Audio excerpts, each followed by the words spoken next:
Some ತುಂಬೋಗಿ ನೀರ್ ಗುಡಿಸ್ತಿದ್ರೆ Sweety ನೀರ್ ಗುಡ್ಸವಳ ಅಂತ ನೋಡ್ತಾವಳೆ.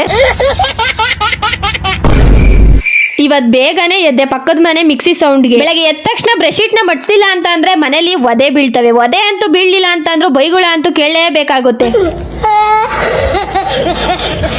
ಬೈಸ್ಕೊಳಕ್ ಆಗಲ್ಲ ಅಂತಾನೆ ಬ್ರಷೀಟ್ ಮಡ್ಚಿಕ್ತೆ. ಸ್ವೀಟಿ ಏನ್ ಮಾಡ್ತಾವಳೆ ಅಂತ ನೋಡಿದ್ಕೆ ಸ್ವೀಟಿ ನನ್ನನ್ನು ನೋಡಿ ಮೆಟ್ಲತ್ಕೊಂಡು ಹೋಗ್ತಾವಳೆ.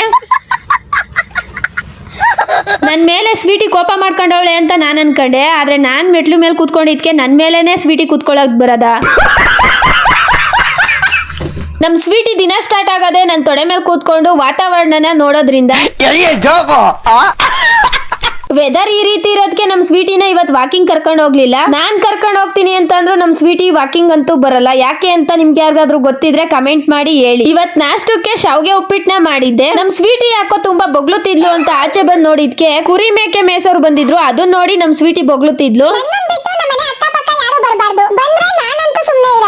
ಇವತ್ ನಮ್ಮಮ್ಮ ನನ್ಗೋಸ್ಕರ ಒಬ್ಬಟ್ಟು ಮಾಡಿದ್ರು. ಟೇಸ್ಟ್ ನೋಡು ಅಂತ ತಿನ್ನಿಸ್ತವ್ರೆ. ಅಂದ್ರೆ ಸಿಹಿ ಕಡಿಮೆ ಇದೆಯಾ ಇಲ್ವಾ ಅಂತ. ಸಿಹಿ ಕಡಿಮೆ ಆಗೈತೆ ಅಂತ ನಾನು ಹೇಳ್ದೆ. ಬೆಲ್ಲ ಇನ್ನೊಂಚೂರು ಹಾಕ್ತೀನಿ ಬಿಡು ಅಂತ ಅಂದ್ರು. ನಾನ್ ಅನ್ಕೊಂಡೆ ನನ್ಗೋಸ್ಕರ ಒಬ್ಬಟ್ಟು ಮಾಡ್ತಾವ್ರೆ ಅಂತ. ಆದ್ರೆ ನಮ್ಮ ಅಮ್ಮನ್ ಕೇಳದ್ಮೇಲೆ ಗೊತ್ತಾಗಿದ್ದು ನಮ್ಮಮ್ಮ ಯಾಕೆ ಮಾಡ್ತಿದೆ ಅಂತ.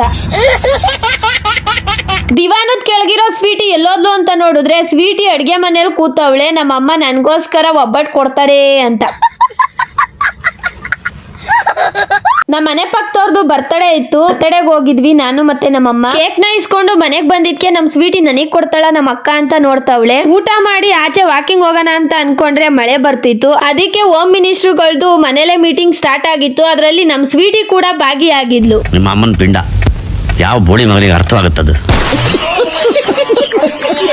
ಈ ಮಿನಿ ಬ್ಲಾಗ್ ನ ಇಲ್ಲಿಗೆ ಎಂಡ್ ಮಾಡ್ತಾ ಇದ್ದೀನಿ. ಈ ಒಂದು ಮಿನಿ ಬ್ಲಾಗು ನಿಮ್ಗೆ ಯಾರಿಗಾದ್ರೂ ಇಷ್ಟ ಆಗಿದ್ರೆ ಲೈಕ್ ಮಾಡಿ, ಕಮೆಂಟ್ ಮಾಡಿ, ಇದೇ ರೀತಿ ಸಪೋರ್ಟ್ ಮಾಡಿ. Thanks for watching.